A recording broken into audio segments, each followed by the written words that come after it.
outcome. That said, the front line was dangerous even if you weren't an active combatant. One spring morning, German planes rained the breath of hell over Antonio and his compatriots. He avoided being caught in the actual explosive radius of any particular bomb, but a ricocheting fragment of hot metal still found its way to the center of his chest. The shrapnel, thankfully, was blunt.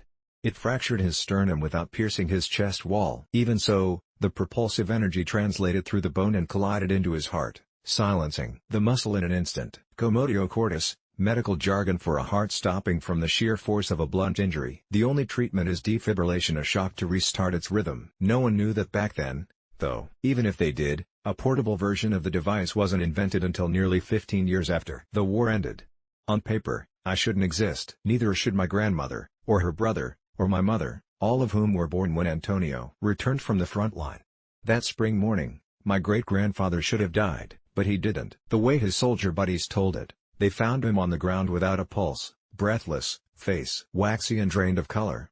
Dead as doornail. After about 20 minutes of cardiac arrest, however, he just got back up. Completely without ceremony. No big gasp to refill his starved lungs, no one pushing on his chest and pleading for his return, no. Simply put, Antonio decided not to die. Scared his buddies half to death with his resurrection, apparently. Two of his comrades watched the whole thing unfold in stunned silence. Antonio opened his eyes, stood up, and kept on living like he hadn't been a corpse a minute prior. Just started running around their camp, asking if the injured needed any assistance. Nearly stopped their hearts in turn.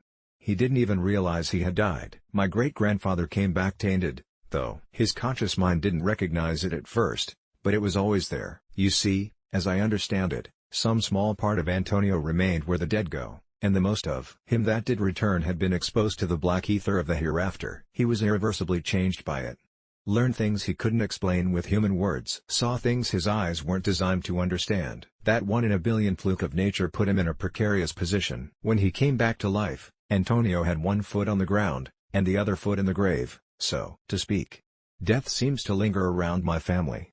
Not dramatically, mind you. No final destination bullshit. I'm talking cancer, drunk driving accidents, heart attacks, relatively typical ends. But it's also much more frequent in my bloodline, and that seems to have started once Antonio got back from the war. His fractured soul attracted death. It hovered over him like a carrion bird above roadkill, but, for whatever reason, it never took him specifically, settling for someone close by instead. So, once my dad passed from a stroke when I was 6, there were only 3 of us left. Me, my mother, and Antonio. An hour after Eli's body had been dredged from the lake, I heard an explosive series of knocks at our front door.